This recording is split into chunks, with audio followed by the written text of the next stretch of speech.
Good morning. You're listening to WVUD HD2 Newark, The Basement. I'm Zach Davis, and this is Our Brief Hour, where we celebrate the poetry and prose that makes our brief hour on this earth a beautiful one. Today I'm joined by my good old friend Caitlin. Say hi. Hi. I'm old now. Well, you're an old friend because we've known each other for like 10 years. Is it that long? Well, I'm 24, and I was 14 in ninth grade. Oh yeah, I guess so. Yeah, so we've known each other for 10 years, which is like Long. 2/5 of my life. If it makes you feel better, I've known my horse longer than you. Well, thanks. I guess you and he are even older friends. Yes. And today we're going to do Romeo and Juliet in conversation, which is we're going to take the two of them out of their context and see what happens just between the two of them when they actually are face to face, right? To see if, like, was there anything really there between them for them to actually start, feeling love for each other? What actually went on between them without them being alone and, kind of building up the fantasy in their minds. But we will intersperse it with a few soliloquies that seem telling. So here we go. First scene, Romeo meets Juliet at a party thrown by Juliet's father, Lord Capulet. If I profane with my unworthiest hand this holy shrine, the gentle fine is this. My lips, two blushing pilgrims, ready stand to smooth that rough touch with a tender kiss. Good pilgrim, you do wrong, your hand too much, which mannerly devotion shows in this. For saints have hands that pilgrims' hands do touch, and palm to palm is holy palmer's kiss. Have not saints lips, and holy palmers too? Aye, pilgrim, lips that they must use in prayer. Oh, then, dear saint, let lips do what hands do.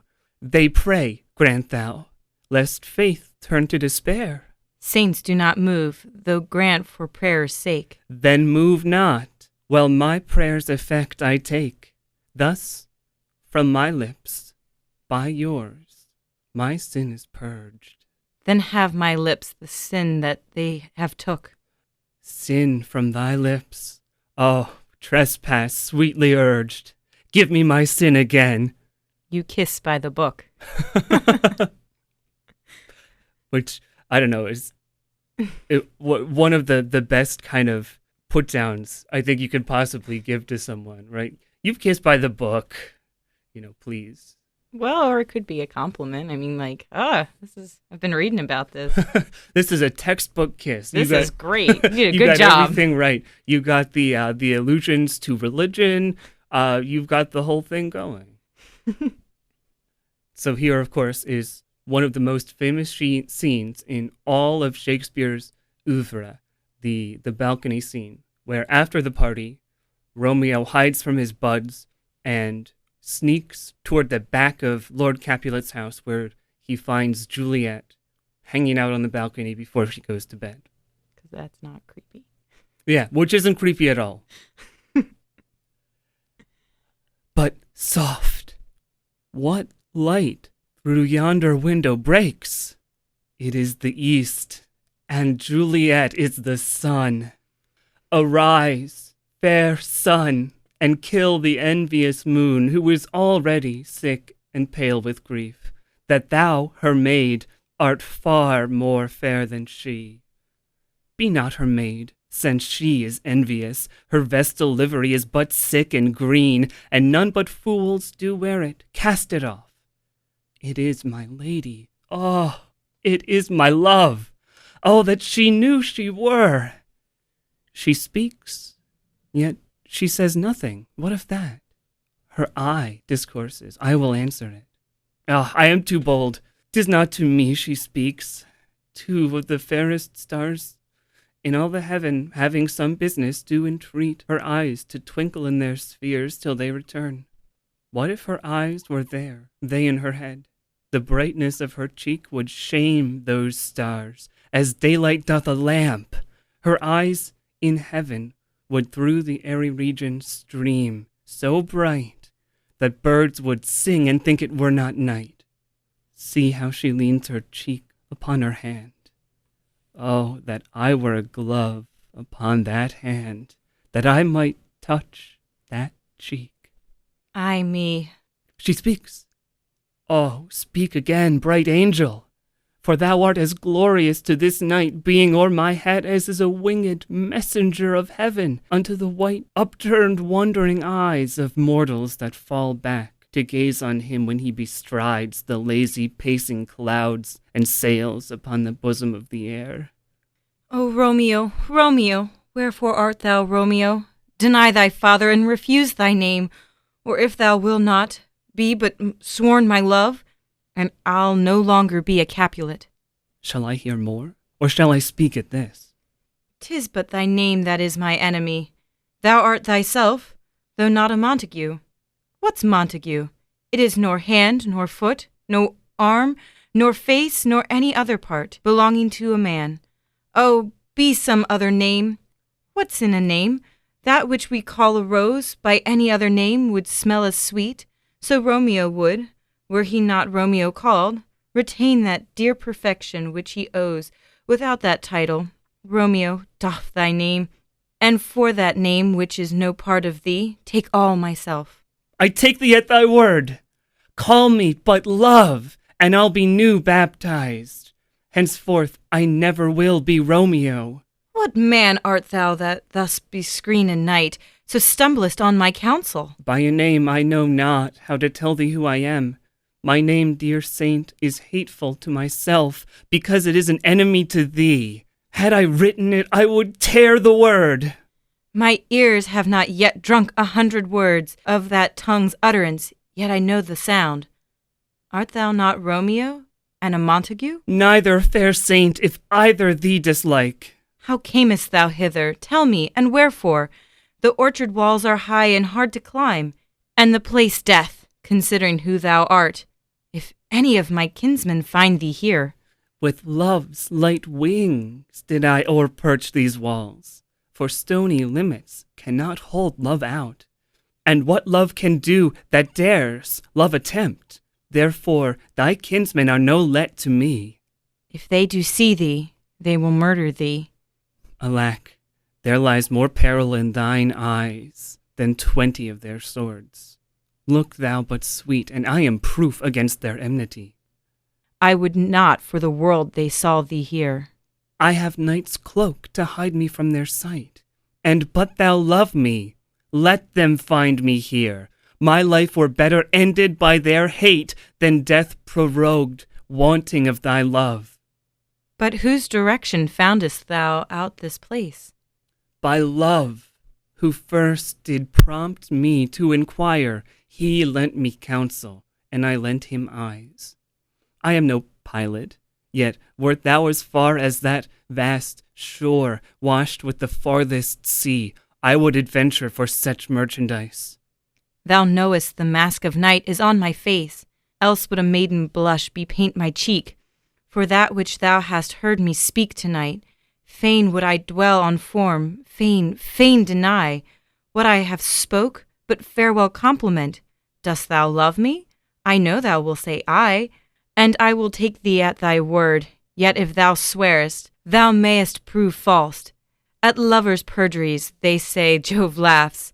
O gentle Romeo, if thou dost love, pronounce it faithfully, or if thou think'st I am too quickly won, I'll frown and be perverse and say thee nay. So thou wilt woo, but else not for the world. In truth, fair Montague, I am too fond, and therefore thou mayest think my behaviour light. But trust me, gentlemen, I'll prove more true than those have more cunning to be strange. I should have been more strange, I must confess, but that thou overheardst ere I was ware. My true love's passion, therefore pardon me, and not impute this yielding to light love, which the dark night hath so discovered. Lady, by yonder blessed moon, I swear that tips with silver all these fruit tree tops. Oh, swear not by the moon, the inconstant moon, that monthly changes in her circular orb, lest that thy love prove likewise variable. What shall I swear by? Do not swear at all, or, if thou wilt, swear by thy gracious self, which is the god of my idolatry, and I'll believe thee. If my heart's dear love. Well, do not swear. Although I joy in thee, I have no joy of this contract tonight. It is too rash, too unadvised, too sudden, too like lightning, which doth cease to be ere one can say, it lightens. Sweet, good night. This bud of love, by summer's ripening breath, may prove a beauteous flower when next we meet. Good night, good night.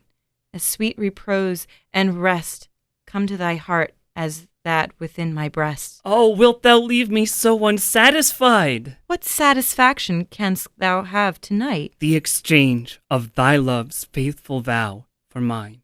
I gave thee mine before thou didst request it, and yet I would it were to give again. Wouldst thou withdraw it? For what purpose, love? But to be frank and give it thee again. And yet I wish but for the thing I have. My bounty is as boundless as the sea. My love is deep. The more I give to thee, the more I have, for both are infinite. Juliet! I hear some noise within. Dear love, adieu. Anon, good nurse. Sweet Montague, be true. Stay but a little. I will come again. Oh, blessed, blessed night! I am afeard. Being in night, all this is but a dream, too flattering sweet to be substantial. 3 words, dear Romeo, and good night indeed. If that thy bent of love be honourable, thy purpose marriage, send me word tomorrow, but one that I'll procure to come to thee. Where and what time thou wilt perform the rite, and all my fortunes at thy foot I lay, and follow thee, my lord, through the world. Madam! I come anon. But if thou mean'st not well, I do beseech thee. Madam! By and by I come. To cease thy suit and leave me to my grief, tomorrow will I send. So thrive my soul. 1,000 times good night. 1,000 times the worse to want thy light. Love goes toward love as schoolboys from their books, but love from love, toward school with heavy looks. St, Romeo, st. Oh, for a falconer's voice to lure this tassel gentle back again. Bondage is hoarse and may not speak aloud, else would I tear the cave where echo lies, and make her airy tongue more hoarse than mine, with repetition of my Romeo's name. It is my soul that calls upon my name. How silver sweet sound lovers' tongues by night, like softest music to attending ears. Romeo! My dear? And what o'clock tomorrow shall I send to thee? At the hour of 9. I will not fail. 'Tis 20 years till then. I have forgot why I did call thee back. Let me stand here till thou remember it. I shall forget to have thee still stand there, remembering how I love thy company. And I'll still stay, to have thee still forget, forgetting any other home but this. 'Tis almost morning. I would have thee gone, and yet no further than a wanton's bird, who lets it hop a little from her hand, like a poor prisoner in his twisted gyves, and with a silk thread plucked it back again, so loving jealous of his liberty. I would I were thy bird. Sweet, so would I, yet I should kill thee with much cherishing. Good night, good night. Parting is such sweet sorrow, that I shall say good night till it be morrow. Sleep, dwell upon thine eyes, peace in thy breast. Would I were sleep and peace, so sweet to rest. Hence I will to my ghostly father's cell, his help to crave, and my dear hap to tell. I'm surprised the nurse didn't notice that she's like, one moment, I'm going to stand out on the balcony for a few more minutes. Yeah. But I mean, and the nurse is kind of rooting for Juliet all along anyway, so maybe she did. She's just kind of like, I'll give you your look. I know that at one point she's like, okay, so I know you have a thing for Romeo and you're married, but now you have to marry the other guy whose name is escaping me. Paris. Yeah. But the nurse works to get Juliet and Romeo back together. It's the mom that wants Juliet to marry Paris. I think it's in like Act 4 or whatever. The scene where she's like, I'm not going to marry Paris, and the dad oh, that's right. And the nurse is like, just do it. Just do it. Just get it over with. You can have, I guess, Romeo's not going to be around. He's been exiled. He's not a good choice at the point. You need to get married. He did kill Tybalt. He did kill your friend. So What do you think about that scene? Do you like it? I guess for me, it seems like Juliet is like realizes it's a little bit, wow, we're moving kind of fast. Mm-hmm. Romeo's kind of like, let's do this. Yeah. She's like, whoa, whoa, whoa, put a ring on it, man. Like, that's what I feel like. Even when she like talks about like, we can't do more until we're married, and I think that's really funny. It seemed to me like all this time, like they totally weren't on the same page. You know, Yeah. Romeo kept not hearing her say, "I'm not going to do this right now." He's Yeah. like, "Tell me how much you love me," and she's like, "Dude, I already did it." And he's like, "No, say it again. yeah. Like, swear to me that you love me." And she's like, how many more times do you need to hear it? Like, God. Like, it makes me wonder: was he listening to her at all, or was he just kind of playing out his own fantasy in his mind? And it's probably, that he had that smitten and he just wanted to keep hearing this beautiful woman telling him, you're beautiful and you're amazing and I love you and I love you alone. And it's like that ego push, like, hey, I'm hot stuff. This chick thinks I'm hot. She likes me. She doesn't just like me, she loves me. True. So My favorite English teacher makes another really interesting point about this scene, that Romeo and Juliet are thinking in totally different ways. That Juliet is all about the practical. She's like, what time are we going to meet? How are we going to do it? Who's going to organize it? Well, even in the beginning, she's like, dude, if anyone finds you, they're going to kill you. Yeah. Like, this is not a safe place to meet. Yeah, she's pragmatic and practical. And Romeo is totally not. He's busy like thinking about the moon and stuff. So it's this really interesting disconnect right from the beginning. And it's interesting in part because it's a flip of the normal gender roles, right? Like, Yeah. we think about men as being the analytical ones and women as being the dreamers. Yeah. But in this case, Juliet is totally on the ball, and Romeo's like, ooh, birds flying around my head. I'm in love, and I'm therefore dumb. Making bad choices. Yes. The first of many bad choices. Well, they were just not well executed. Pun not intended. But gladly used. Okay, so in this one, this is where Romeo and Juliet actually get married with Friar Lawrence's abetment. So it's going to be kind of tricky because we have three people talking. So at first, you take Friar Lawrence and I'll be Romeo. And then you take Juliet and I'll be Friar Lawrence. Should I use a fun voice? If you want to. All right. And I mean, it'll probably just work itself out because obviously it sounds like Friar Lawrence talking as opposed to Romeo. So here we go. All right. So smile the heavens upon this holy act, that after hours with sorrow chide us not. Amen. Amen. But come what sorrow can, it cannot countervail the exchange of joy that one short minute gives me in her sight. Do thou but close our hands with holy words, then love-devouring death do what he dare. It is enough. I may call her but mine. These violent delights have violent ends, and in their triumph die like fire and powder, which as the kiss consumes, the sweetest honey, is loathsome in his own deliciousness, and in the taste confounds the appetite. Therefore love moderately. Long love doth so, too swift arrive as tardy as too slow. Here comes the lady.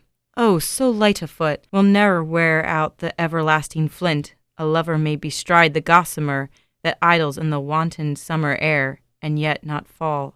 So light is vanity. Ah, Juliet, if the measure of thy joy be heaped like mine, and that thy skill be more to blazon it, then sweeten with thy breath this neighbor air, and let rich music's tongue unfold the imagined happiness that both receive in either by this dear encounter. Conceit, more rich in matter than in words, brags of his substance, not of ornament. They are but beggars that can count their worth. But my true love is grown to such excess, I cannot sum up some of half my wealth. Come with me, and we will make short work, for by your leaves you shall not stay alone till Holy Church incorporate two in one. I really like the line, they are but beggars that can count their worth. I really personally think Friar Lawrence's line of like, we're not going to let you two be alone until you're married. That's my personal favorite. That's what I'm laughing at. Yeah. And Friar Lawrence is great because, like, he clearly has a very compassionate understanding of these teenage, Kids, yeah. horny teenage weirdos.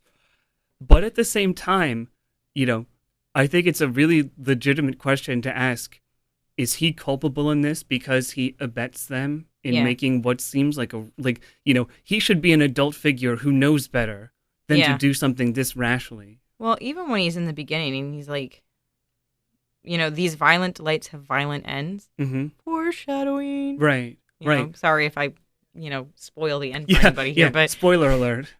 But, I mean, even, like, right there, I feel like that's a moment that he's even going, like, this might not be a good idea. So then the question is, why does he do it anyway? I don't know. I mean, it's one of those things, like, I think it might even be a political thing, like having the Montagues and the Capulets fighting. You have two big families. Mm-hmm. Maybe there's that kind of hope that, hey, if they stop fighting because they're married, right, there will be more peace within the town, kingdom? Yeah, absolutely. Location that they're all at. And I think he even says as much at one point. It's not included in this because it's him by himself, but I think he says this might be just the thing to get these two families to start, working with each other. Yeah, and so, I mean, I almost want to say that's why Friar Lawrence and even the nurse help these two get together, and that's, that's what I think, which is why I think he helps with it. And then, but I think right before the wedding, and he sees Romeo, and he's sitting there going like, she's beautiful, moon. Well, he's going on about what? I don't know, stuff. He's just saying things. I don't know, saying Romeo things. But, but I mean, but even there, it's like, Juliet, if the measure of thy joy can be heaped in mine. And he's again going on, like we had talked about earlier. He's like all emotional and even Juliet's like, even like after you said that, I mean, even the things she says after, brags of his substance, not of ornaments. Those things she's like, hey, we're getting married. Calm down, right here. Yeah. I know I'm pretty. That's why we're here. And actually, since you pointed that out, it just kind of popped into my head that even here, Romeo is talking in abstract terms and Juliet is talking in concrete terms, right? Romeo is like, he's talking about her breath and rich music's tongue. And he's using these kind of, like insubstantial metaphors, insubstantial both in the sense that he's, a shallow doofus sometimes, and in the sense that these things aren't tangible that he's comparing them to. Whereas Juliet's talking about counting money, like actual things you can actually hold in your hand. Yeah. And they're both saying the same thing, but they're using these completely opposite ways to express it. Yeah. Well, and and I was in a freshman class, and they seem to understand what Juliet's saying better than Romeo. Mm-hmm. That might be why, because when we're all in our freshman year of high school and forced to read this play, Romeo, we're like, the hell are you saying, kid? Like, what? And Juliet, we're like, okay, so you like him, we get that. All right, you think he's cute, cool. We follow. Yeah, I'm down with that. And one last thing that just popped into my head too, is that part of it might also be that Friar Lawrence is of lower social status than Romeo and Juliet both. Mm-hmm. So he might actually be feeling some kind of compulsion. Like, he might get into trouble if he doesn't do what they ask him to do. Yeah.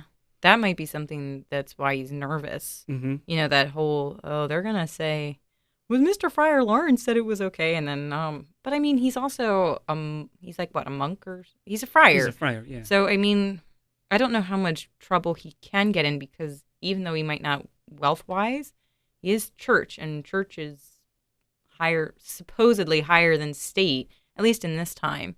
Mm-hmm. I mean, the queen was picked by God, not, vote. We didn't vote for you. Well, that's theoretically true.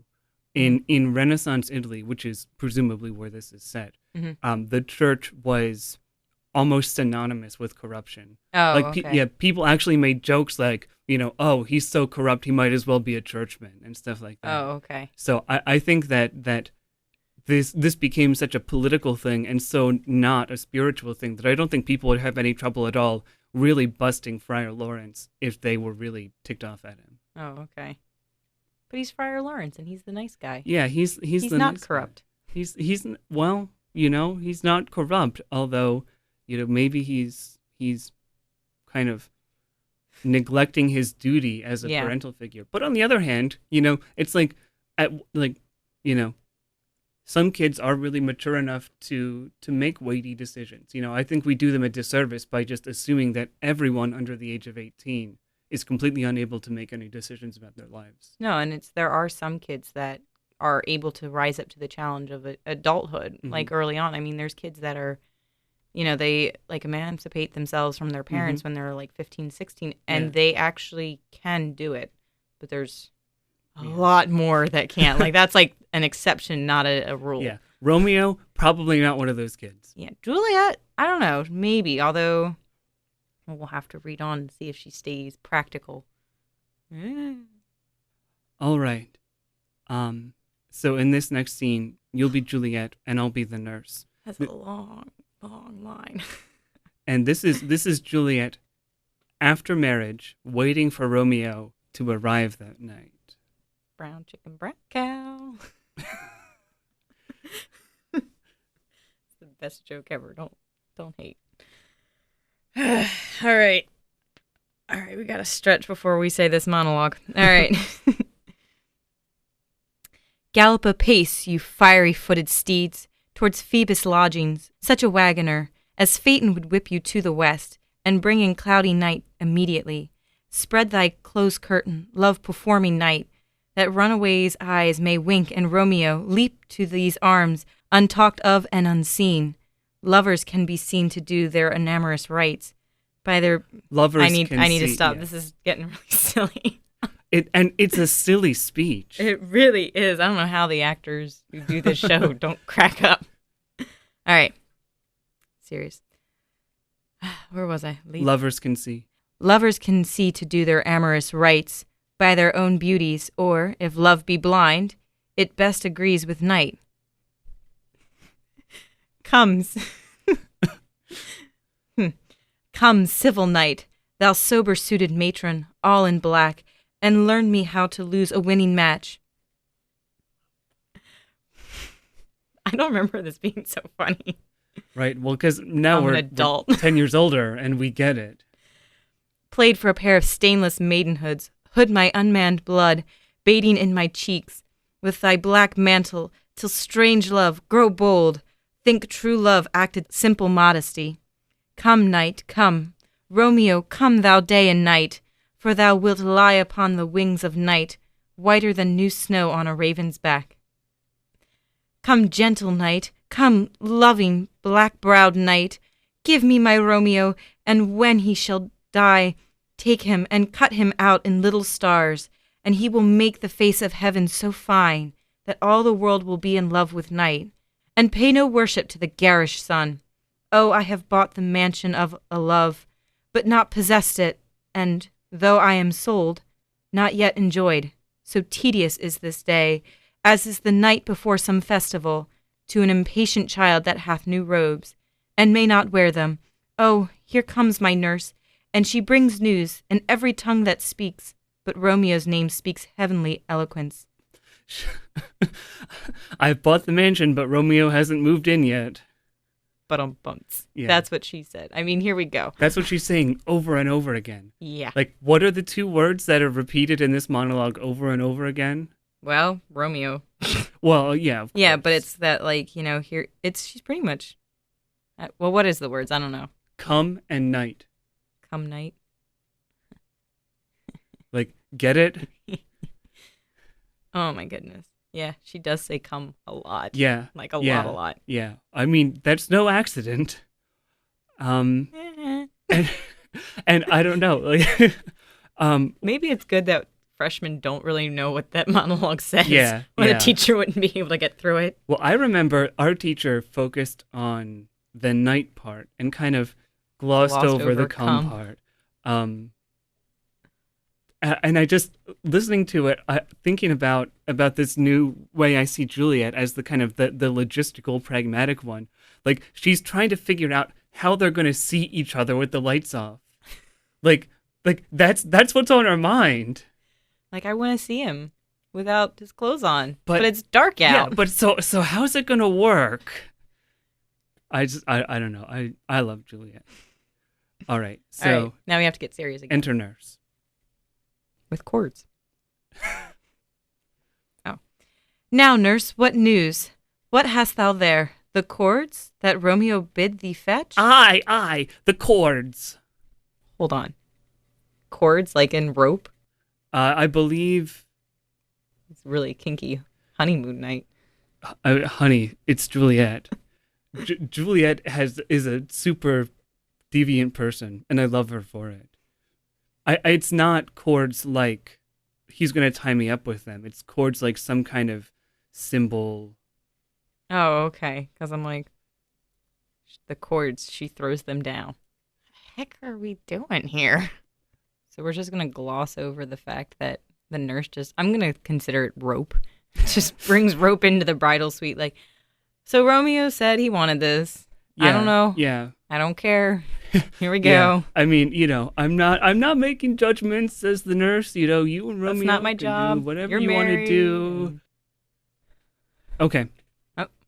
Let's just assume it's not bondage, but it's it like makes this play way more interesting. Right. It does make this play more interesting. So maybe we can if we want to, but it's going to be up to viewers' discretion. Right. For the sake of the FCC, we're going to assume that it's some symbol of affection and contract, like cords tying our hearts together. Okay. Whatever makes the FCC happy, I suppose. Yeah. Internal organ bondage, the new final frontier. Or it could be like, well, can't you have like cords of like, I don't know, people who like knit like cords of like sheep fiber? So maybe that's sheep cords or wool cords. Are you saying sheep or sheet? Sheep, as in. Oh, right. I don't know. Well, for those of you, if you want to email us, I don't know. Yeah, send us your interpretations of the word chord in this setting at ourbriefhour@gmail.com, and that actually is my actual email address. So if you send me your interpretation of chords, I will read it and thank you for it, and air it next week as a correction. All right. Okay, so we should get back on task here. Ask the nurse what news. Nurse, what news again? Ay me, what news? Why dost thou wring thy hands? Well a day, he's dead, he's dead, he's dead. We are undone, lady, we are undone. Alack the day, he's gone, he's killed, he's dead. Can heaven be so envious? Romeo can, though heaven cannot. Oh, Romeo, Romeo! Whoever would have thought it? Romeo! What devil art thou that dost torment me thus? This torture should be roared in dismal hell. Hath Romeo slain himself? Say thou, but I, and that bare vow I shall poison more than the death-darting eye of cockatrice. I am not I, if there be such an eye, or those eyes shut that make thee answer I. If he be slain, say I, or if not, no. Brief sounds determine of my weal or woe. I saw the wound, I saw it with mine eyes. God save the mark! Here on his manly breast a piteous corse, a bloody piteous corse, pale, pale as ashes, all bedaubed in blood, all in gore blood. I swounded at the sight. Oh, break my heart, poor bankrupt, break at once. To prison eyes ne'er look on liberty. Vile earth, to earth resign, and motion here, and thou and Romeo press one heavy bier. Oh, Tybalt, Tybalt, the best friend I had. Oh, courteous Tybalt, honest gentleman, that ever I should live to see thee dead. What storm is this that blows so contrary? Is Romeo slaughtered, and is Tybalt dead? My dear loved cousin, and my dear lord? Then, dreadful trumpet, sound the general doom. For who is living, if those two are gone? Tybalt is gone, and Romeo banished. Romeo that killed him, he is banished. Oh God, did Romeo's hand shed Tybalt's blood? It did. It did. Alack the day, it did. O serpent heart, hide with a flowering face, did ever dragon keep so fair a cave? Beautiful tyrant, fiend angelical, dove-feathered raven, wolvish ravening lamb, despised substance of divinest show, just opposite to what thou justly seemest, a damned saint, an honorable villain. O nature, what hadst thou to do in hell, when thou didst bower the spirit of a fiend in moral paradise of such sweet flesh? Was ever book containing such vile matter, so fairly bound? Oh, that deceit should dwell in such a gorgeous palace. There's no trust, no faith, no honesty in men, all perjured, all forsworn, all not, all dissemblers. Ah, where's my man? Give me some aqua vitae. These griefs, these woes, these sorrows make me old. Shame come to Romeo. Blistered be thy tongue for such a wish. He was not born to shame. Upon his brow shame is a shame to sit, for 'tis a throne where honor may be crowned.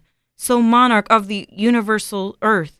Oh, what a beast was I to chide at him. Will you speak well of him that killed your cousin? Shall I speak ill of him that is my husband? Ah, poor my lord, what tongue shall smooth thy name, when I, the 3 hours' wife, have mangled it? But wherefore, villain, didst thou kill my cousin? That villain cousin would have killed my husband. Back, foolish tears, back to your native spring. Your tributary drops belong to woe, which you mistakenly offer up to joy. My husband lives, that Tybalt would have slain, and Tybalt's dead, that would have slain my husband. All this is comfort. Wherefore weep I then? Some word there was, worser than Tybalt's death, that murdered me. I would forget it in fain. But oh, it pressed to my memory, like damned guilty deeds to sinners' minds. Tybalt is dead, and Romeo banished. That one word, banished, hath slain 10,000 Tybalts. Tybalt's death was woe enough, if it had ended there, or if sour woe delights in fellowship, and needly will be ranked with other griefs. Why followed not, when she said Tybalt's dead, thy father or thy mother, nay, or both, which modern lamentations might be moved? But with a reward following Tybalt's death, Romeo is banished. To speak that word is father, mother, Tybalt, Romeo, Juliet, all slain, all dead. Romeo is banished. There is no end, no limit, measure, bound in that word's death. No words can that woe sound. I think it's interesting that what pushed Juliet over the edge isn't necessarily grief as much as it is just sort of being overwhelmed by the situation. Well, and she's not going to get her cum. No, she gets it. Well, she doesn't think so right now. He's been banished. Right, but I mean... I'm in the context. I mean, I understand after, but... I mean, no, I think that but she gets this news. I mean, at first it sounds like Romeo's dead. Like, that's the nurse is like, I saw the wound on his chest or whatever. And she's going like, whoa, wait, Romeo's dead? Like, she's wait, like, what? Say yes or no. And the nurse goes on for 4 lines without saying yes or no. She's just like, he's dead. Who's dead? Is it Romeo? Nod for Romeo and shake for Tybalt. Yeah. So I think, and it's like that she got all worked up thinking Romeo was dead. I mean, that's sad. Like, you get married and then your husband is dead. Yeah, it's sad. That's kind of a womp womp. But then it's, I really think that she kind of loses a little bit of it because she did like Tybalt, but it's like at that, I love my husband, and so I'm happy my husband's alive, but he's banished, so that's, just as bad as death. Because when you're banished, he has to go away. Right. And I almost want to say she would have to make that difficult decision of leaving everything she knows and loves to go live with this guy that her parents aren't too keen about her being married to anyway. So I think I mean, she's what, 14? Yeah. I mean, that's a lot for an adult in their like 20s, 30s, let alone someone who's 14. I mean, developmentally wise, even if she is up for the challenge of adult things, that's a lot. That's a lot to deal with. Your cousin who you were best friends with growing up is dead, and he was killed by your husband who you love, but now your husband's been like kicked off into another continent or country or whatever. He's not allowed here anymore, and so it's that, what do you do? Right. Poor kid. All right, Romeo, are you ready to do Act 3, Scene 3? I'm ready. Oh, man. Picked like all the longest monologues for me. You're an actress. I know, but I haven't done Shakespeare in a very long time. Well, we can remedy that because we do Shakespeare all the time here at Our Brief Hour. All right. 'Tis torture and not mercy. Heaven is here where Juliet lives. And every cat and dog and little mouse, every unworthy thing live here in heaven and may look on her. But Romeo may not. More validity, more honorable state, more courtship lives in carrion flies than Romeo. They may seize on the white wonder of dear Juliet's hand and steal immortal blessing from her lips. I mean, I often go around kissing carrion flies. Yeah. Just saying. Yep, that's what I do. Who even in pure and vestal modesty still blush as thinking their own kisses sin. But Romeo may not. He is banished. Flies may do this, but I from this must fly. They are free men, but I am banished. And say'st thou yet that exile is not death? Hadst thou no poison mixed, no sharp ground knife, no sudden mean of death, though ne'er so mean, but banished to kill me? Banished! Oh, friar, the damned use that word in hell, howlings attend it. How hast thou the heart, being a divine, a ghostly confessor, a sin absolver, and my friend professed to mangle me with that word, banished?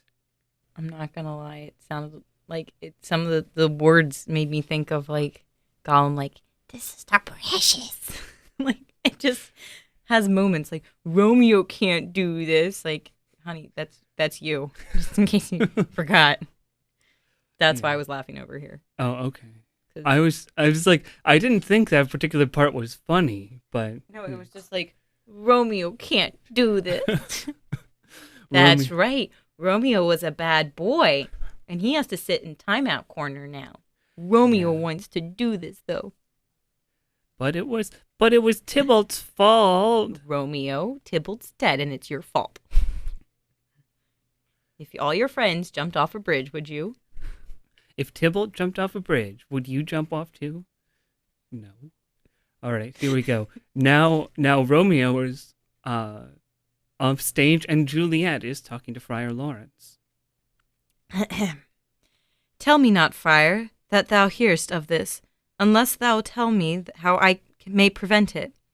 If in thy wisdom thou canst give no help, do thou but call my resolution wise, and with this knife I'll help it presently. I.e. commit suicide.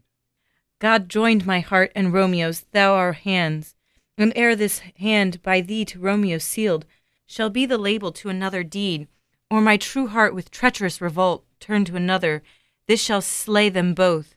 Therefore, out of thy long experienced time, give me some present counsel, or behold, twixt my extremes and me this bloody knife shall play the umpire, arbitrating that with the commission of thy years and art could to no issue of true honor bring.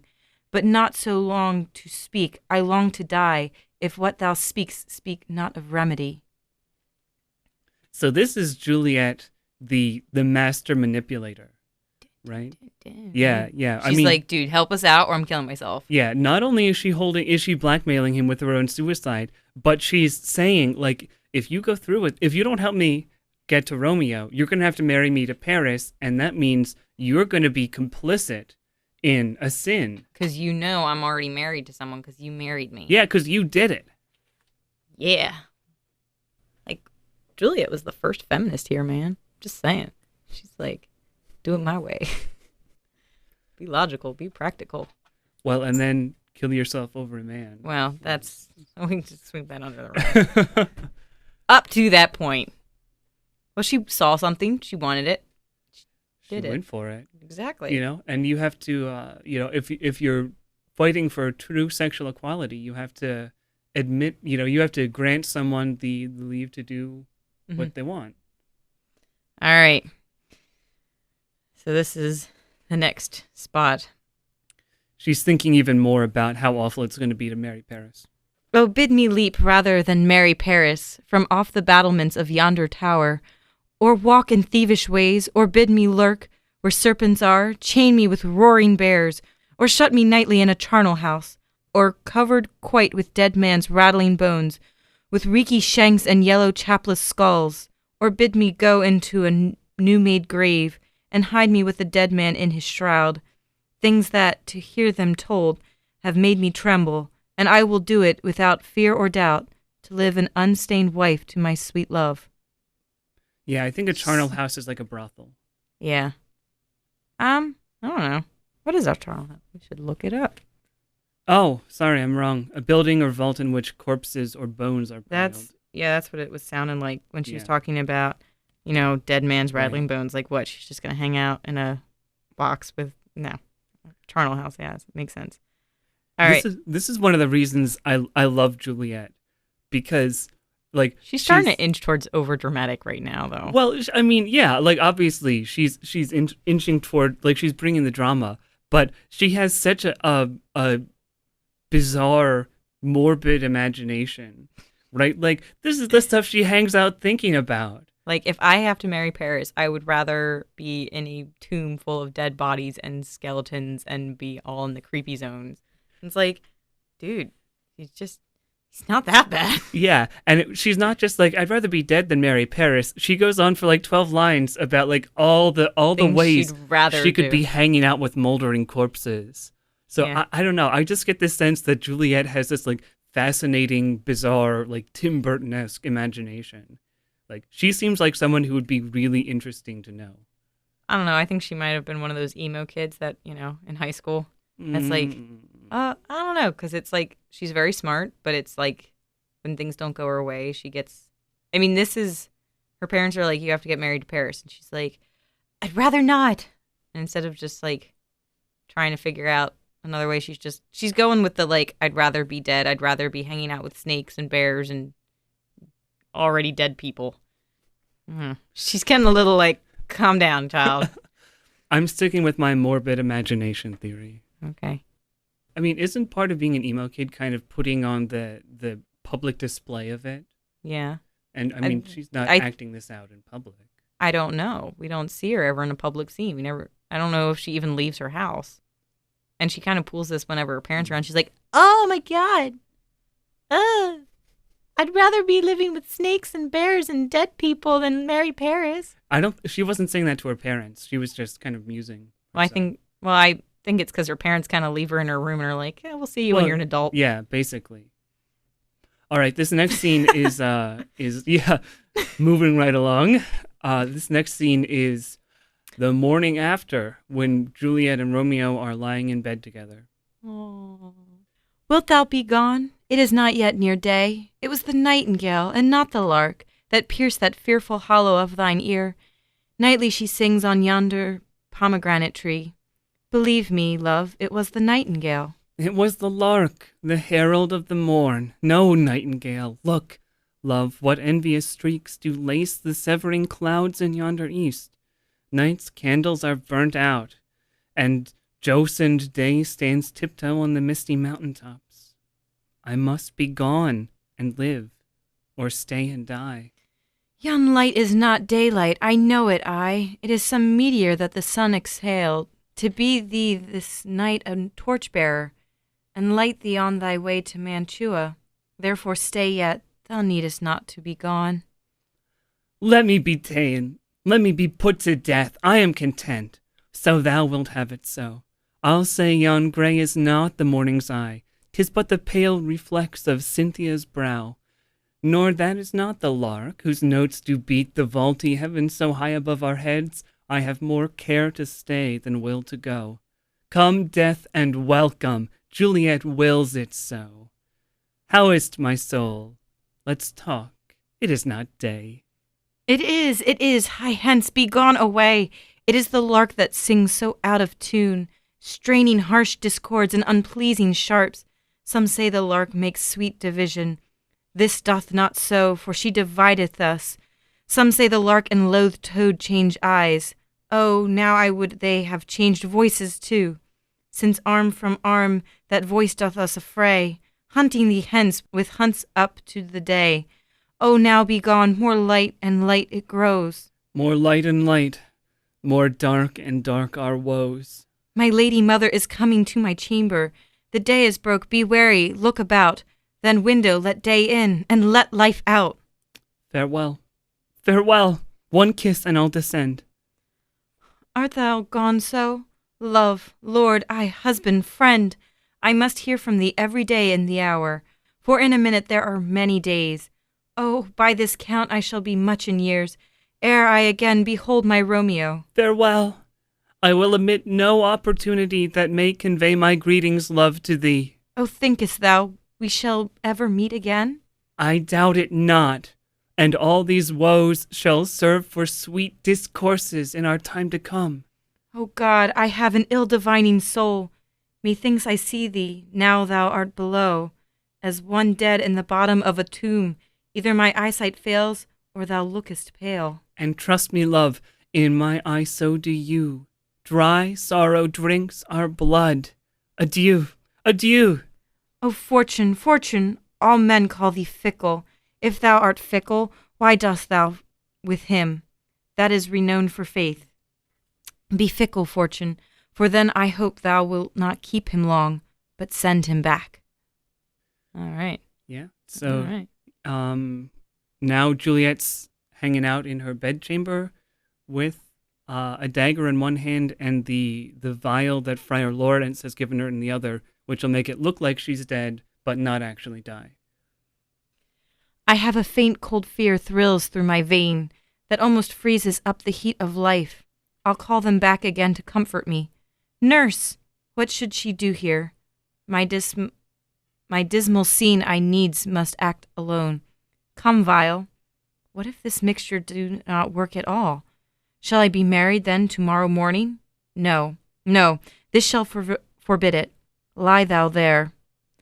What if it be a poison, which the friar subtly hath ministered to have me dead, lest in this marriage he should be dishonored, because he married me before to Romeo?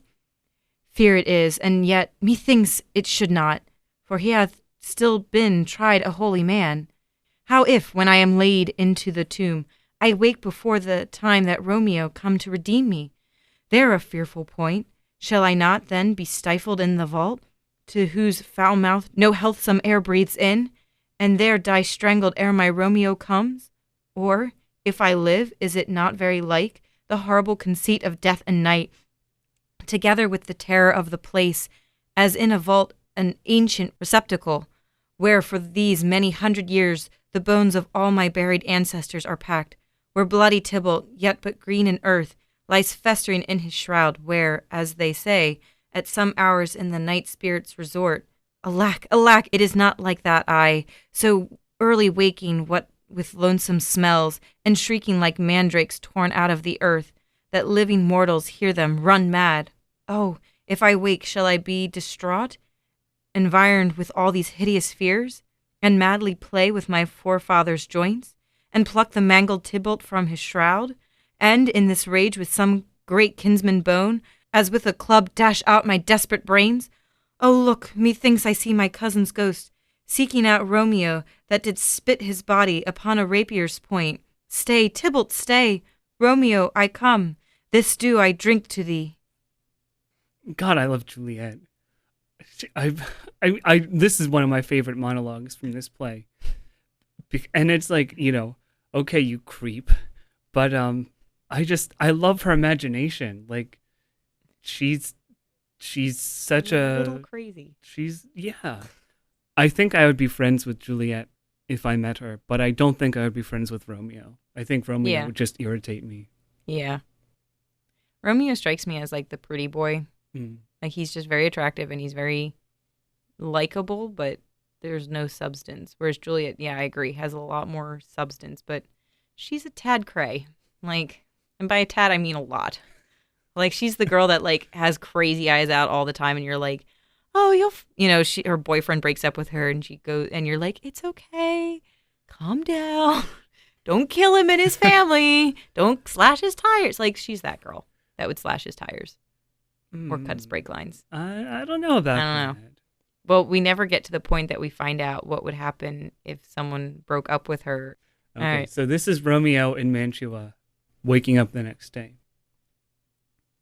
If I may trust the flattering truth of sleep, my dreams presage some joyful news at hand.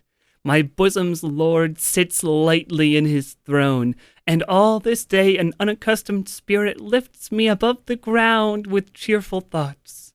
I dreamt my lady came and found me dead, strange dream that gives a dead man leave to think, and breathed such life with kisses in my lips that I revived and was an emperor.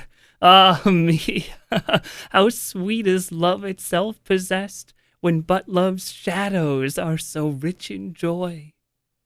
That's an odd dream, kid. It's so freaking sad. It is. All right. Okay, so This is when This you is- come find Juliet looking all dead. yeah, all deadified and stuff.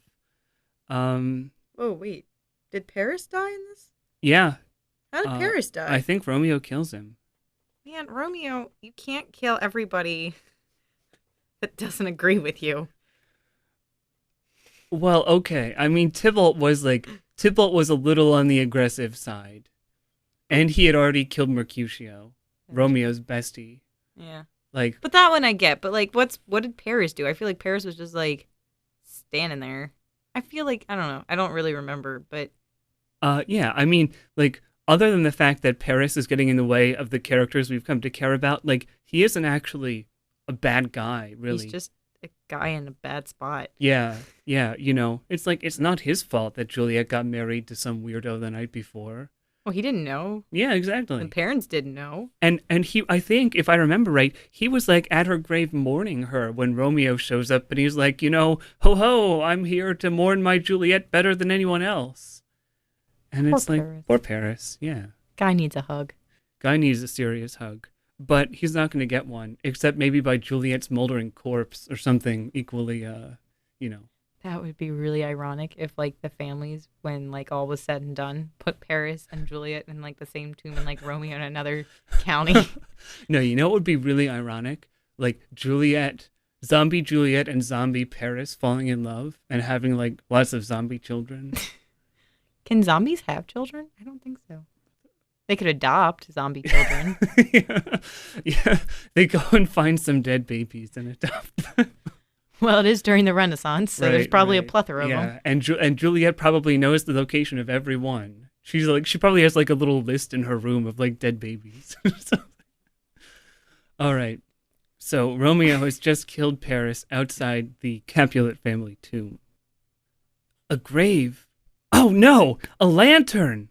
Slaughtered youth, for here lies Juliet. And her beauty makes this vault a feasting presence full of light. Death lie thou there, by a dead man interred. How oft when men are at the point of death have they been merry, which their keepers call a lightning before death. Oh, how may I call this a lightning? Oh, my love, my wife! Death, that hath sucked the sweet honey of thy breath, hath had no power yet upon thy beauty. Thou art not conquered. Beauty's ensign yet is crimson in thy lips and in thy cheeks, and death's pale flag is not advanced there. Tybalt, liest thou there in thy bloody sheet? Oh, what more favour can I do to thee than with that hand that cut thy youth in twain to sunder his that was thine enemy? Forgive me, cousin.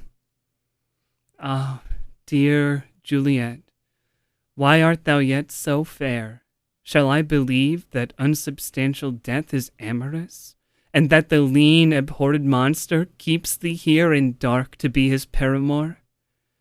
For fear of that, I still will stay with thee, and never from this palace of dim night depart again. Here, here will I remain with worms that are thy chambermaids. Oh, here will I set up my everlasting rest, and shake the yoke of inauspicious stars from this world-wearied flesh. Eyes, look your last. Arms, take your last embrace.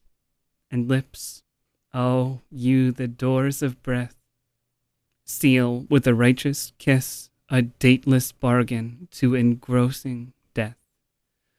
Come, bitter conduct, come, unsavory guide, thou desperate pilot. Now at once run on the dashing rocks thy sea-sick, weary bark. Here's to my love. Oh, true apothecary, thy drugs are quick. Thus, with a kiss, I die. What's here? A cup, closed in my true love's hand? Poison, I see, hath been his timeless end. O churl, drunk all, and left no friendly drop to help me after. I will kiss thy lips. Haply some poison yet doth hang on them, to make die with a restorative. Thy lips are warm. Yea, noise? Then I'll be brief. O happy dagger, this is thy sheath. There rust, and let me die. Well, there we go. That's that. That was every interaction Romeo and Juliet had from the time they met. Really? Yeah, that was it. That's it? That's it. I thought there was more. No, that's the crazy thing. Yeah, there's the party, there's the balcony scene, there's in Friar Lawrence's cell, there's in bed the next morning. Yeah, and that's it. And then the tomb. Right, where technically they're in the same place. Room. Yeah, but they don't have time to talk to each other because they're both being dead instead.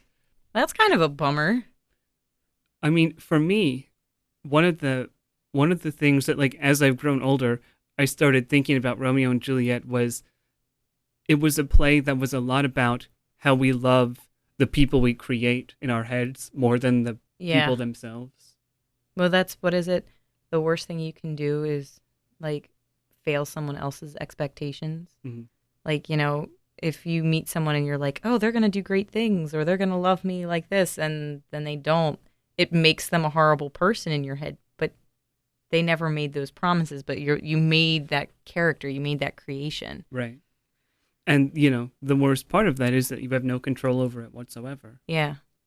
I almost want to say that it was, if the parents, I'm almost curious if the parents had been like, fine, date him. You don't get, court him for like a month or two, and then you can get married and we'll all expense paid wedding kind of thing. And I don't think they would have been as in love. I think this was like you're a forbidden fruit, and this is exciting, this is new, and you're both horny teenagers. Yeah, you're both 14, 16. I think Romeo is older, but Juliet is like 16, yeah. But I mean, they're not in their 20s. They're both youngsters. Yeah. And like I said, I think some of the mystique was the fact that they weren't supposed to be together. Like, ooh. Oh, and that reminds me. One of the things that you commented about Juliet being a feminist, I really like that, like, she's allowed to express sexual desire. Yeah. Right? Because that, like, women are supposed to be modest and they're not supposed to, to talk about wanting sex or anything like that. Yeah. But she does. Yeah. No, and that entire monologue that I could barely get through. Yeah. But it was, because that was really blatant. Like, I want this now. Let's do this with the chords. Yeah. And I don't know. Like, I guess I didn't really think about it in those terms before, but I think it's really cool that Shakespeare gave Juliet that part of herself. Like, she didn't have to be the virginal, like. She wasn't just a damsel. There was a lot of substance behind Juliet, and I think you and I have both agreed on that. I wonder what would have happened if they had just told their parents. Like, would the parents flipped out. I mean, that almost makes it kind of back to our conversation about what would have happened to Friar, what's his face? Friar Lawrence. You know, what would have happened to him? Would both parents have gone and like, you know, lynched him or something? But it's that whole concept of, you know, would he have gotten in more trouble? Mm-hmm. And I still really never understood, and even now, why the plan was that we're going to give, like, why did Romeo get poison in the first place? I still don't understand why someone went, oh, apothecary, here, you can have some poison in case you want to kill yourself. It's because he didn't get the letter from Friar Lawrence saying that Juliet was pretending to be dead, but he did get news that Juliet was actually dead. Mm-hmm. So his plan was to go see her one last time and kill himself. Oh, okay. Why did an apothecary give a 16-year-old poison? And the like, this is mature, responsible adult decisions. Well, funny you should say that, because this is a commentary on capitalism, right? The apothecary's like, I feel a little hesitant to do this. And Romeo says, I pay thy purse, not thy conscience.